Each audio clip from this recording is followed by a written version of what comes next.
Hello and welcome to Knowledge Center classes. In today's video we will discuss chapter 2 of Geography, class 9th का ये chapter है Physical Feature of India। यहाँ पे हम Physical Features of India के बारे में पढ़ने वाले हैं। ठीक है, ये Geography का chapter 2 है। ये सारे important topic जो आपकी NCERTs में हैं इस chapter से related वो सभी डिस्कस करने वाले हैं हम लोग यहाँ पे। ठीक है, तो वीडियो को लाइक कर दीजिएगा, शेयर कीजिएगा और सब्सक्राइब कर दीजिएगा। बेल आइकन ज़रूर प्रेस कर दीजिएगा जिससे आपको इस सीरीज़ में आने वाली जितनी भी वीडियोस हैं उनकी नोटिफिकेशन मिलती रहे। ठीक है, सो वीडियो को स्टार्ट करते हैं हमारी फर्स्ट स्लाइड से। सबसे पहले देखेंगे यहाँ पे हम लोकेशन के बारे में। अच्छा, इंडिया की लोकेशन कैसे, हमें पता है कि हमारी जो इंडिया है वो मेजर काफ़ी फ़िज़िकल फ़ीचर्स लिए हुए हैं अर्थ में। जैसे कि हमारे पृथ्वी पे बहुत सारे फ़िज़िकल फ़ीचर्स हैं, लेकिन इंडिया में सबसे ज़्यादा डाइवर्सिफिकेशन हम देखते हैं। जैसे कि यहाँ पे हमें फ़िज़िकल फ़ीचर्स में क्या क्या देखने को मिलता है, माउंटेन, प्लेन्स, डेज़र्ट, प्लेट्यूज़ और आइलैंड्स, पहाड़, पठार, हमारा रेगिस्तान और आइलैंड वगैरह जो होते हैं और मैदान साथ में। तो ये सब हमारे इंडिया का टोटल फ़िज़िकल फ़ीचर है। ठीक है, अगर हम बात करें इंडिया की सॉइल के बारे में तो चाहे वो उसकी कलर हो या क्वालिटी हो, वो प्लेस टू प्लेस डिफरेंट है। क्यों? क्योंकि वो अलग अलग रॉक से बनी होती है, अलग अलग टाइप्स की रॉक से बनी होती है। ठीक है, अब ये बनने का जो नेचर है, ये फॉर्मेशन क्यों होता है, ये जो सॉइल फॉर्मेशन है या फिज़िकल फॉर्मेशन है, ये इंडिया में इतना फिज़िकल फीचर इतना डिफरेंट क्यों है, इसके पीछे इनके फॉर्मेशन का कोई तो रीज़न होगा ना। हाँ बिल्कुल है, इसके पीछे रीज़न है हमारा एक थियरी ऑफ प्लेट टेक्टोनिक्स। ठीक है, अब होता क्या है इसमें, ये थियरी ऑफ प्लेट टेक्टोनिक्स है क्या। According to the theory of plate tectonics, 7 major plates and minor plates that form a earth's crust keep moving. Okay, 7 बड़ी और छोटी छोटी जो प्लेट्स हैं ये अर्थ की क्रस्ट से जुड़ी हुई हैं। जब भी हमारी अर्थ रोटेट होती है अपनी एक्सिस पे और रिवॉल्यूशन करती है सन के अराउंड चारों तरफ, तो उस बीच में ना उसमें जो प्लेट्स हैं वो भी मूव करती हैं साथ में। ठीक है, तो उस मूवमेंट के थ्रू जो स्ट्रेस क्रिएट होता है और उस स्ट्रेस से जो फोल्डिंग, फॉल्टिंग और वॉल्केनिक एक्टिविटीज़ क्रिएट होती हैं, तो उससे ना कुछ मूवमेंट होता है। इन्हीं मूवमेंट्स के थ्रू हमारे ये फिज़िकल फीचर्स जगह जगह पे अलग अलग तरीके से होते हैं।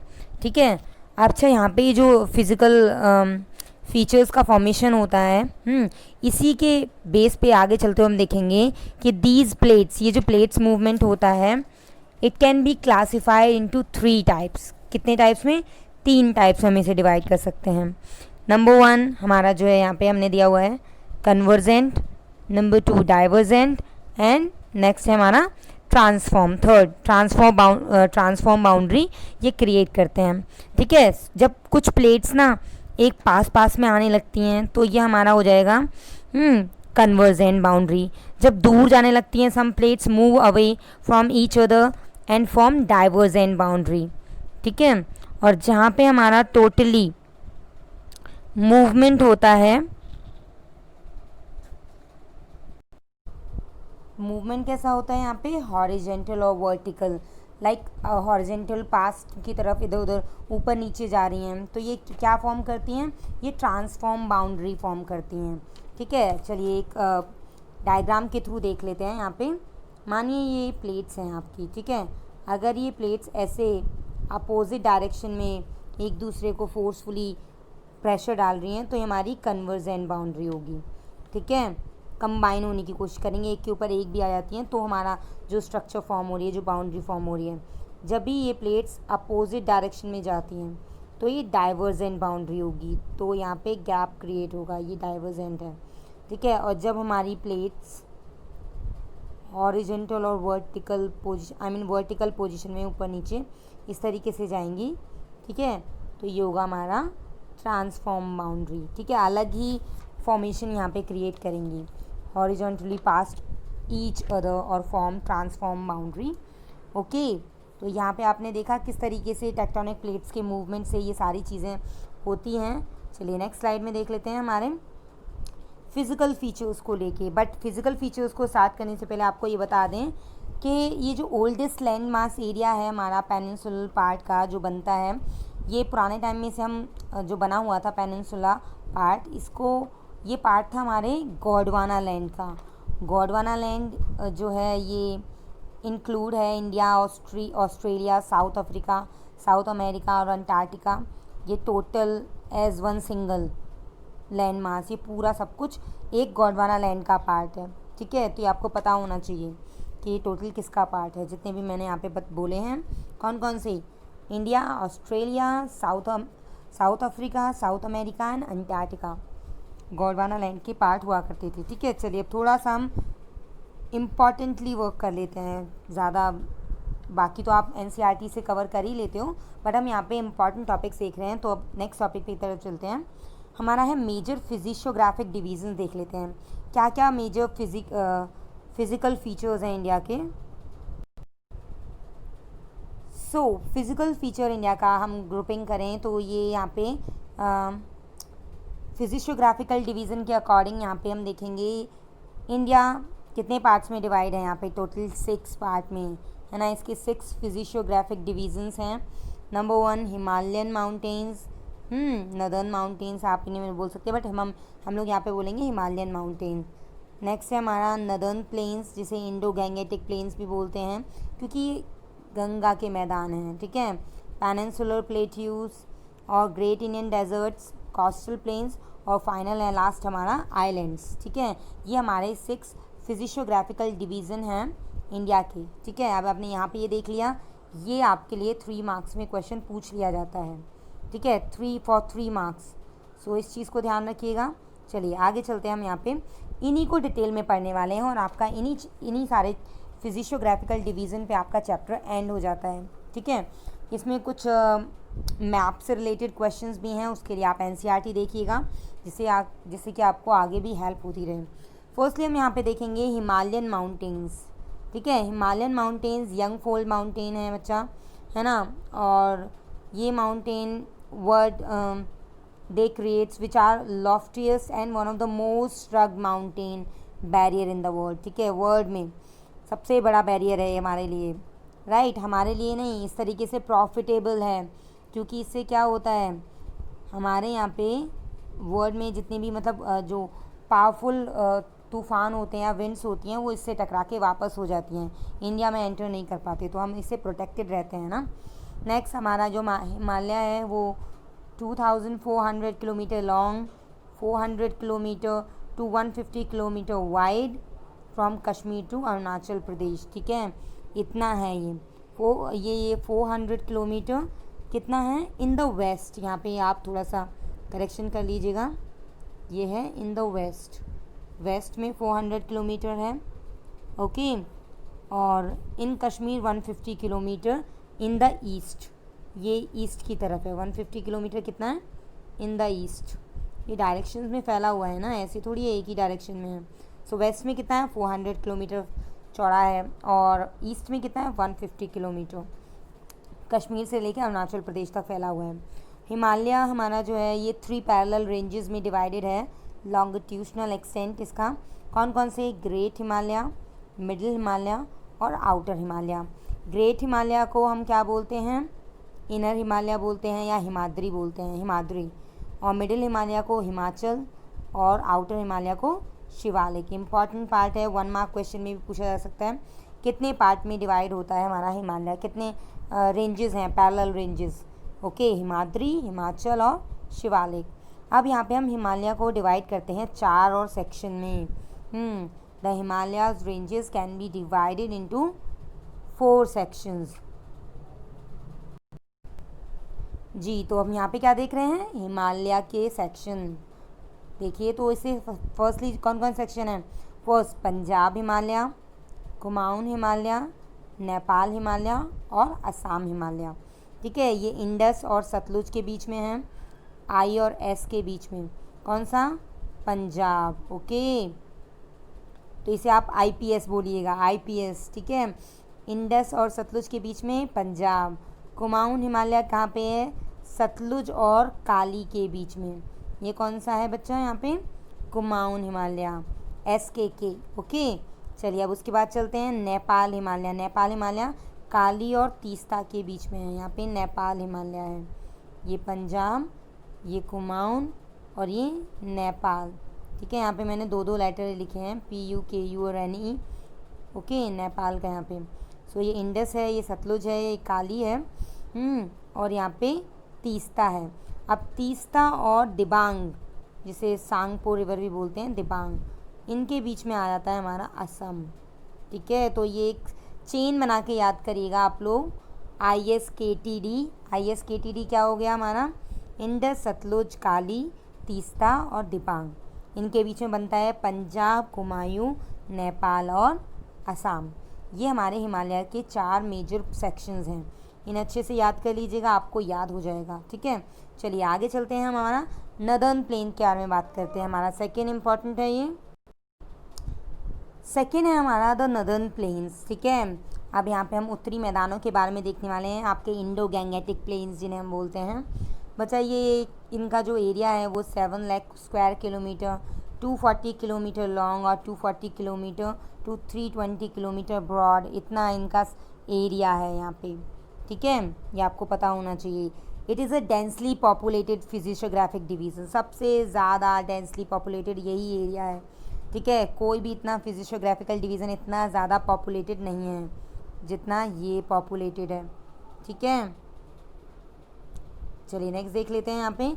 यहाँ पे जो डिफरेंस है, पहले रिवर के बारे में देख लेते हैं। The rivers that flows to the plain from mountains are involve in the depositional work. यहाँ पे जितनी भी नदियाँ निकलती हैं माउंटेनियर रीजन से, वो नदर्न प्लेन से ही होके जाती हैं। तो यहाँ पे उनके जो सॉइल है, फर्टाइल सॉइल, वो यहाँ पे अवेलेबल हो जाती है। उसी के कारण यहाँ पे फर्टिलिटी लैंड की ज़्यादा अच्छी होती है और ज़्यादा पॉपुलेटेड एरिया इसीलिए है यहाँ पे। ठीक है, और the difference of relief cause the northern plains to have 4 reason, 4 reason है यहाँ पे अलग अलग तरीके से नदर्न प्लेन्स में। कौन कौन से, बाबर, बांगर, खादर और तराई रीजन।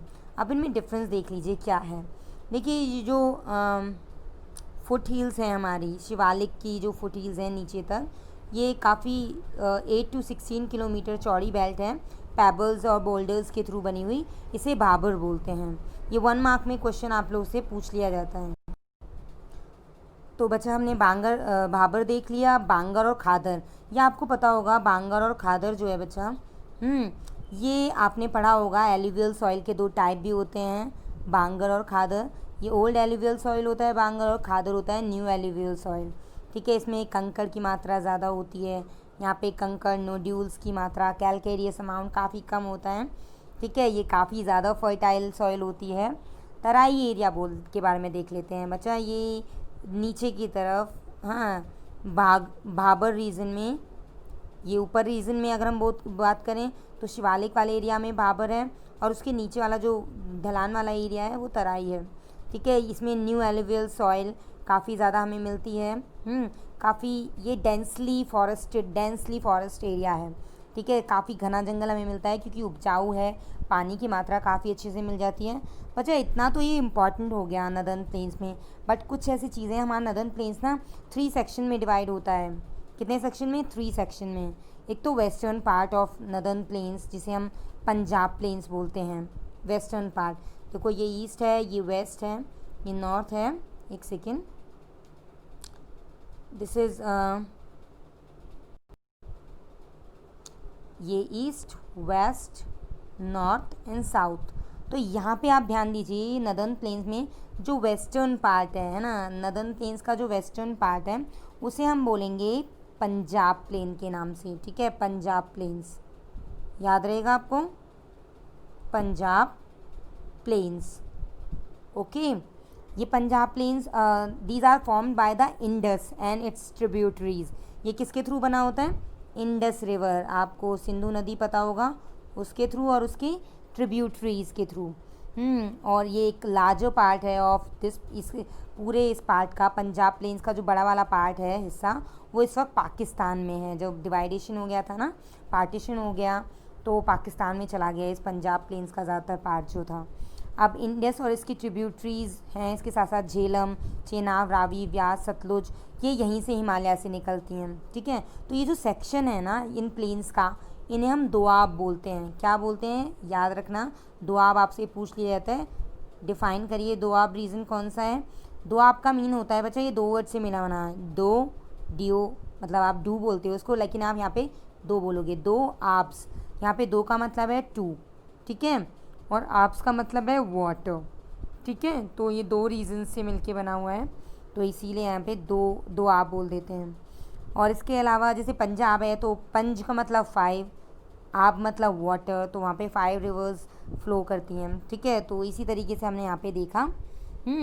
दोआब इस सेक्शन को बोलते हैं जो पंजाब प्लेन्स होता है, नदर्न प्लेन्स का वेस्टर्न वेस्टर्न पार्ट जो है हमारा, ठीक है। Western part of northern plains is referred as the Punjab plains, और इसका मोस्टली पार्ट कहाँ पे है, पाकिस्तान में है, ठीक है। चलिए आगे देख लेते हैं, हमारा नदर्न प्लेन्स कंप्लीट हो गया। पेनिनसुलर प्लेट्यू के बारे में देख लेते हैं। यहाँ पे इस पठार के बारे में बात करते हैं। तो बच्चा ये by the it forms by the breaking and drifting of the Gondwana land. आपको अभी हमने बताया था ना, गोंडवाना लैंड जो टोटल इतने सारे एरिया को लेके बना हुआ है, तो उसी का पार्ट है हमारा पेनिनसुलर प्लेट्यू। और प्लेट्यू बच्चा दो ब्रॉड डिवीज़न में डिवाइड है, एक तो है हमारा सेंट्रल हाईलैंड, दूसरा है हमारा डेक्कन प्लेट्यू, ठीक है। और यहाँ पे ईस्टवर्ड एक्सटेंशन जो है वो पेनिनसुलर प्लेट्यू का, वो टोटल कहाँ पे है, बुंदेलखंड और बघेलखंड में, ठीक है। छोटा नागपुर प्लेट्यू जो है वो ईस्टवर्ड एक्सटेंशन है जो दामोदर रिवर की तरफ है ना। उसके अलावा डेक्कन प्लेट्यू बचा एक ट्राइंगुलर शेप बनाता है जो south it lies to the south of the river Narmada river के साउथ की तरफ है, ठीक है। सो आप देख सकते हो यहाँ पे नर्मदा रिवर फ्लो होती है, और इसका ईस्टर्न और वेस्टर्न एजेस जो हैं वो डेक्कन प्लेट्यू का वो हमारे ईस्टर्न घाट और वेस्टर्न घाट को शो करता है। इसके साथ साथ हमारे वेस्टर्न घाट जो हैं वो हायर हैं, मतलब ऊंचे होते हैं और ज़्यादा हैं comparison to the Eastern Ghat. Western Ghat ज़्यादा हैं, ठीक है, आप देख लेना। ये हमारा ईस्टर्न घाट है इधर, ये वेस्टर्न घाट्स हैं, तो इनकी लेंथ ज़्यादा है और ये ऊंचे हैं काफ़ी, ठीक है। और मालवा प्लेट्यू इसमें फैला हुआ है अक्रॉस राजस्थान, मध्य प्रदेश, गुजरात और बाकी सभी जो नॉर्थ रीजन के स्लोप्स हैं उनकी तरफ, ठीक है। और हम यहाँ पे आगे बात करें बच्चा एक अलग से फीचर के बारे में पेनिनसुला प्लेट्यू की, तो वो है यहाँ पे ब्लैक सॉइल, जो डेक्कन ट्रैप उसी के लिए पहचाना जाता है। आपको पता होगा डेक्कन प्लेट्यू में ब्लैक सॉइल पाई जाती है जो कि आइडियल सॉइल है हमारे कॉटन के प्लांटेशन, कॉटन कल्टीवेशन के लिए, ठीक है। तो इतने पॉइंट्स इनफ हैं आपके लिए पेनिनसुलर प्लेट्यू में। ज़्यादा डिटेल में आपको नहीं देखना है, क्योंकि ज़्यादा डिटेल देखेंगे तो ज़्यादा लॉन्ग क्वेश्चन हो जाएगा। अकॉर्डिंग टू क्वेश्चन की डिमांड आपको उतना ही आंसर लिखना है, ठीक है। चलिए देख लेते हैं हमारा द इंडियन डेजर्ट। आपको पता है Indian desert lies towards the western margin of the Aravalli hills, ठीक है। ये अरावली हिल्स में आप लोग वेस्टर्न मार्जिन अरावली हिल्स की तरफ मिल जाता है हमारा, ठीक है। और बच्चा ये क्रीसेंट शेप ड्यून्स बनाता है जिसे बारंकाज बरचांस,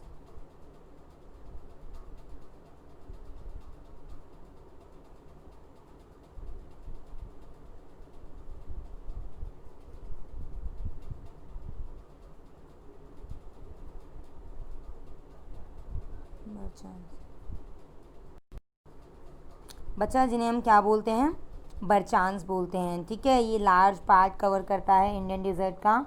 यहाँ पे इम्पॉर्टेंट पॉइंट कौन सा है बच्चा, एक तो ये the only large river in the region is Luni. Rajasthan area में सबसे ज़्यादा जो इम्पॉर्टेंट रिवर है वो फ्लो होती है लूनी रिवर, ठीक है। तो ये आपको याद रखना है। यहाँ पे सबसे कम बारिश होती है और यहाँ पे आपको सैंडी टेक्सचर इसीलिए मिलता है क्योंकि पानी कम मात्रा में यहाँ पे मिल पाता है, ठीक है। ओके, ये याद रहेगा आपको।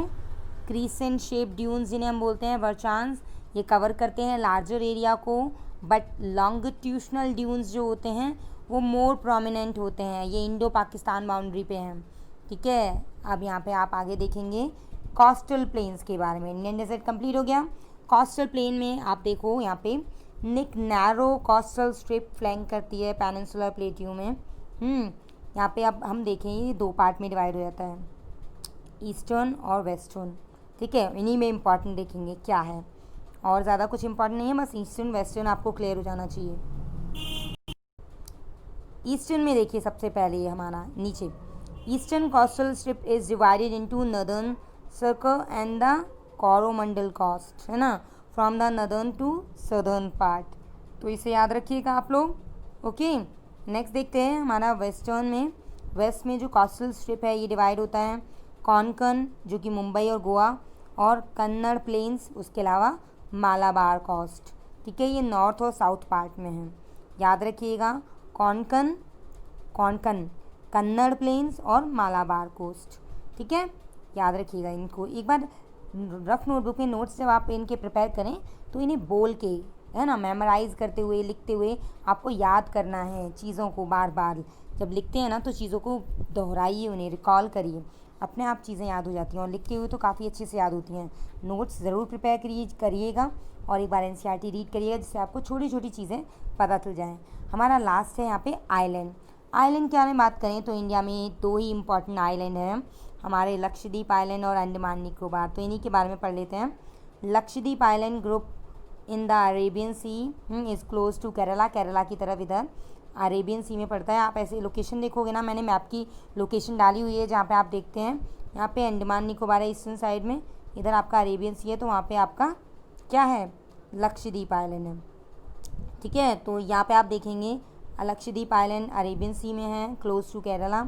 अंडमान निकोबार 2 आइलैंड ग्रुप में डिवाइड है, अंडमान आइलैंड और निकोबार आइलैंड। ठीक है, अंडमान में कम से कम 204 स्मॉल आइलैंड्स हैं, और इंडिया का सबसे इकलौता एक्टिव वॉल्केनो, ठीक है, बैरन, ये इसी आइलैंड पे है, इसके अलावा और कहीं नहीं है।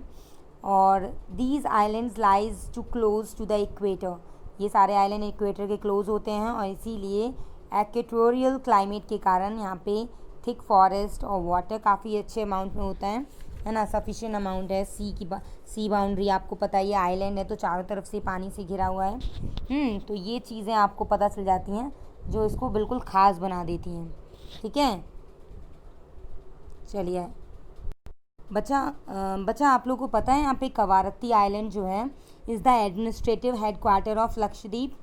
इसके साथ साथ बच्चा यहाँ पे ये जो आइलैंड्स हैं ये काफ़ी डाइवर्सिटी रखते हैं फ्लोरा एंड फौना की। ठीक है, और यहाँ पे बहुत सारे बर्ड सेंचुरीज़ भी हैं। ठीक है, पिटी आइलैंड पे, और इंडियाज़ का मोस्ट एक्टिव वॉल्केनो तो आपको पता ही है, बैरन आइलैंड, जो कि अंडमान और निकोबार ग्रुप में है। यहाँ पे अंडमान निकोबार आपने यहाँ पे देख लिया, हमने यहाँ पे कम्प्लीटली इस पॉइंट को देख चुके हैं। चैप्टर के सभी पॉइंट कंप्लीट हो गए। इनको आप एक बार एनसीईआरटी को रीड करते हुए ज़रूर देखिएगा। ठीक है, जिससे आपको बाकी सारी चीज़ें पता चल जाएँ। कुछ चीज़ें आपको अलग से बता देते हैं बच्चा, यहाँ पे ना 1 मार्क क्वेश्चन हमने आपको बता दिए कि अंडमान आइलैंड और यहाँ पे लक्षद्वीप आइलैंड कहाँ पे है। बट ये क्वेश्चंस ना कुछ इस तरीके से भी पूछे जाते हैं कि कन्वर्जिंग और डाइवर्जिंग टेक्टोनिक प्लेट्स में डिफरेंस बताओ, बागर और खादर एलुवियल सॉइल में डिफरेंस बताइए, और ईस्टर्न और वेस्टर्न घाट में डिफरेंसेस बताइए। तो प्लीज़ इन्हें एग्ज़ाम के लिए आप लोग प्रिपेयर कर लीजिएगा, काफ़ी इम्पॉर्टेंट हैं।